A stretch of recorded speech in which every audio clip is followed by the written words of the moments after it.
Are you a home buyer wanting to take advantage of record low interest rates, but now went from excited to feeling a bit discouraged at the lack of inventory? Today I'm going to be talking to my good friend Andy Moore with New American Funding, and we're going to share with you our game-changing techniques for how to set your offer apart from the others. You know, we often see that people are nervous about trying to get those two dates to line up, where, you know, the day you're going to buy and the day that you're going to sell. And we have a really good solution to that. A lot of times we have people maybe take some money that they would have put down on the new home from the equity of their home. At the same time, they'll take that out of an investment like a 401k and then replace that money later. We have a program called a Recast. On the new loan, they could put that money down and then we'll recalculate the monthly payment based on the current outstanding principal balance over the remaining term that's left. Your agent's your liaison. It's imperative that you sit down, see what their level of expertise is. It's also important to pick a local lender that has a great reputation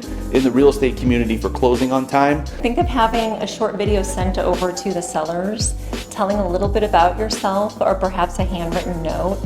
This really adds to the emotion of them getting to know who you are. You'll have the personal touch, and then your lender will back up your financial strength with the listing agent, and sometimes that phone call can set you apart.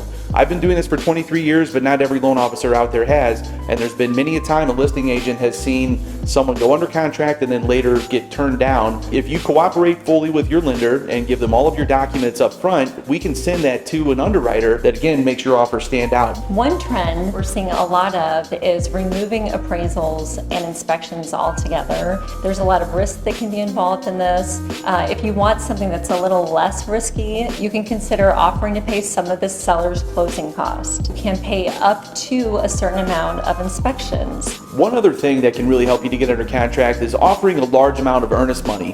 Whenever a seller is looking at 7 different contracts in front of them and they want to differentiate which one is more likely to close, a large amount of earnest money, which is well protected in the contract, will help to project financial strength to the seller. Andy, thanks so much for your time today.